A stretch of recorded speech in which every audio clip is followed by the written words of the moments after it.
What is up? What is up? Now, it's Arthur Moats, man, and we always having a fun time whenever we're doing the podcast. And typically, we're always talking about sports. Steelers, of course, we got to talk shop, right? But at the same time, we do talk about the significance and the importance of impact. Being more than just whether we're athletes or even just students. What else can we do to make those around us better? And today, man, I'm joined by some really awesome people, man. That are going to get a chance to share a little bit about what they have going on, just in the sense of impacting the community, both from a local standpoint, but even when you think about from a national standpoint, this is something that we could all get behind, specifically talking about leukemia and lymphoma, the Leukemia Lymphoma Society.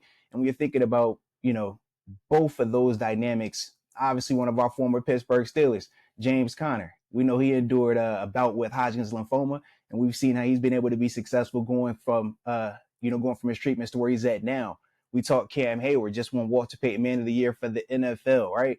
Impact. So once again, man, we're going to make sure we use this platform to follow suit. So with that being the case, if you would, each of you one at a time, introduce yourselves and, say your name and your grade level, or in your case, your affiliation as well.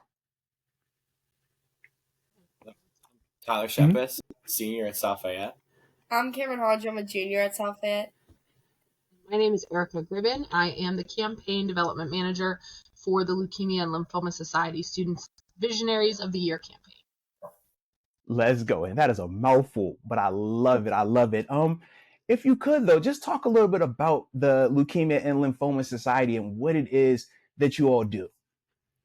Yeah, so Leukemia and Lymphoma Society is the leading nonprofit in the fight against blood cancer. Since 1949, we have invested more than $1.7 billion into blood cancer research.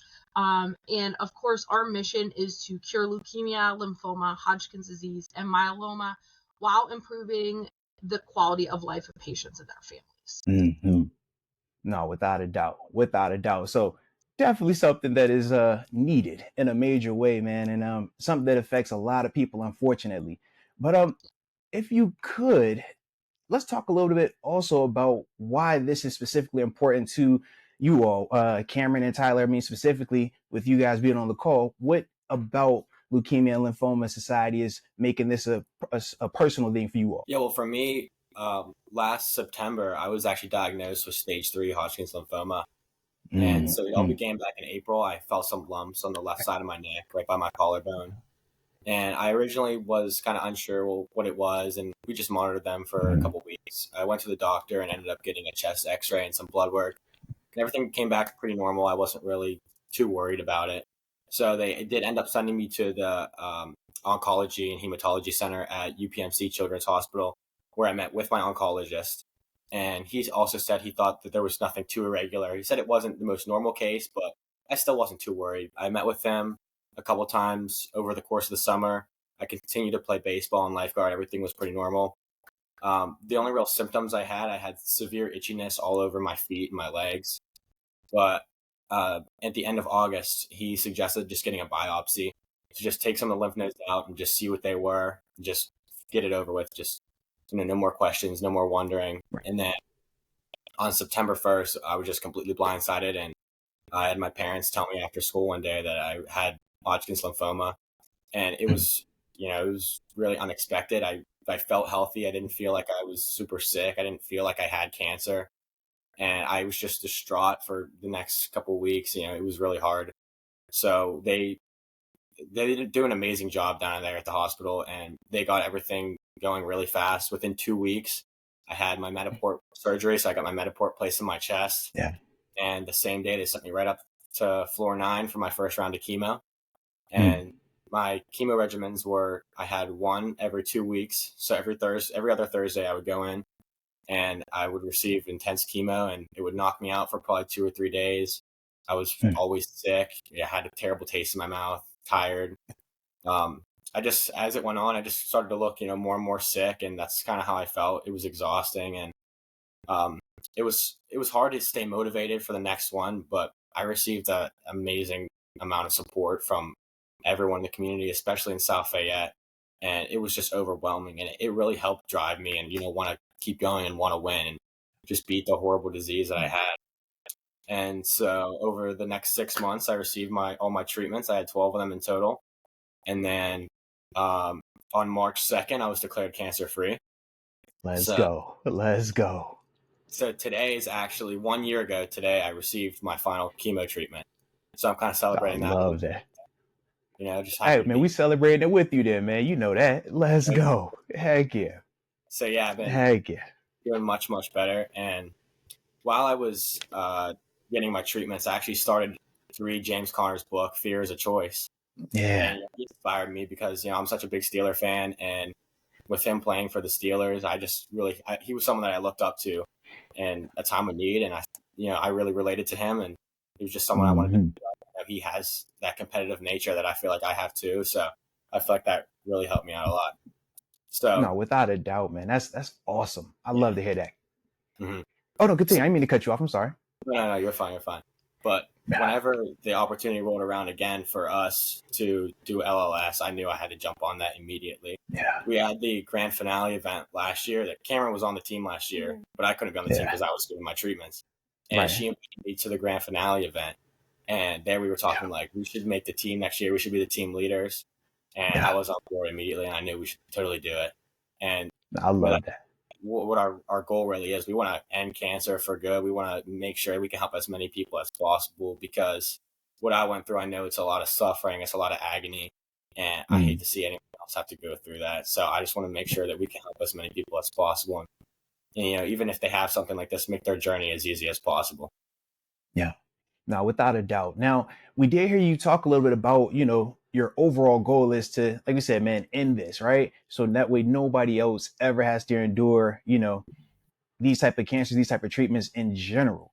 But at the same time, we do know that there is a financial goal that comes with this as well with your campaign. If you could just talk a little bit about the financial goal that you all have and, what we're trying to accomplish from a raising money standpoint.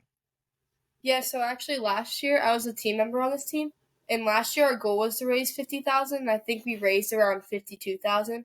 But obviously, Tyler said, he was sick last year. So we really wasn't able to help at all. And we didn't really have a personal aspect to, cancer on our team last year. But this year, we came in and we're well, now that Tyler's better and he's cured from cancer and he fought it and he's personally experienced what we're trying to raise money for. We want to double our goal this year to $100,000. So when we reached out, our main goal is to make sure they know this. Last year we raised $50,000. This year, we're really trying to double that goal because this really means a lot to us, and especially Tyler to do this for him. Mm-hmm. And when you talk about that personal element, I mean, just hearing Tyler's story, obviously, my oldest Kayla goes to school with you guys. So, hearing it from her is one perspective, but to actually hear Tyler said, out of his mouth, it's it hits a little bit more. So without a doubt, man, it's definitely a cause that, it's glad to see that both of you all are behind. But I do feel like, a lot of people that, are obviously fans of the show in general can get behind this cause as well, man. If you could, though, to take it a step further, right? We know that there are always a lot of different charities or a lot of different causes that are very impactful. But at the same time, what is it about this particular charity to you or this particular cause in terms of why you feel like people should support it and why they should specifically support what you all are doing versus, some of the other things that are going on around the world right now? Personally, I feel like this campaign is it's more kid based and it's only around our Pittsburgh area. And I think there's only 13 other teams and it's only ran on a 7-week period, which I think is kind of cool. Yeah. That we're only able to raise money for 7 weeks. So for those 7 weeks, we have to push our hardest to even get $100,000. Which, I guess all these other campaigns are year round, and to get $100,000 in a year is definitely a lot easier than to get $100,000 in a 7-week period. Oh yeah. Yeah, and to add on to that too, a lot of leukemia and lymphomas are the most common types of cancers, especially in young adults and teenagers. And we feel like that area has been pushed aside a little bit, and we want to make sure that we can get the message out there and keep raising money for a lot of people. No, without a doubt. And like I said, man, we're making sure that we're going to do our part. I do have the link to your actual campaign. I will include that obviously in the video and in the description section as well. But if there are any other ways that people could get involved or support what you all are doing specifically, or even Erica, from your perspective, if there's something, that people could be involved in helping out also, and what information could you be giving out to these people that are watching us? There are tons of different ways to get involved with the Leukemia and Lymphoma Society, one of which is the Student Visionaries of the Year campaign, obviously. We also have a Visionaries of the Year campaign, which is the adult version of what these kiddos are doing. And we also have our Light the Night walk. It is held at Acrisure Stadium, and that is usually held in October. And we have lots of volunteers and stuff needed for those types of things. But we also have other ways for you to volunteer. We have a patient and community outreach team who is always looking for volunteers to help with patient outreach, to help with, helping patients through the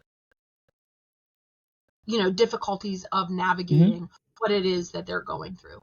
And we also have, there's different ways to donate. We have an advancement team. Always, of course, I encourage everyone to donate to the Student Visionaries of the Year campaign, because that is my favorite, of course. But there are many, many different ways to get involved. And I would encourage anybody that would like to get involved to reach out to me, and I can get you pointed in the right direction. All right. I like it. I like it. Well, once again, Cameron, Tyler, and Erica, super grateful for you all taking some time to, like I said, man, just talk about what you all are doing and your goals. And at the same time, man, like I said, keep doing the great work that you all are doing. Tyler, you keep doing what you are doing, man. You are a walking encouragement every single day. All right. And once again, man, to the audience, man, we definitely appreciate y'all for supporting it, and definitely support what they are doing. Yeah, absolutely. Thanks for taking Thank you so much. Thanks for tuning in, everyone. Without a doubt.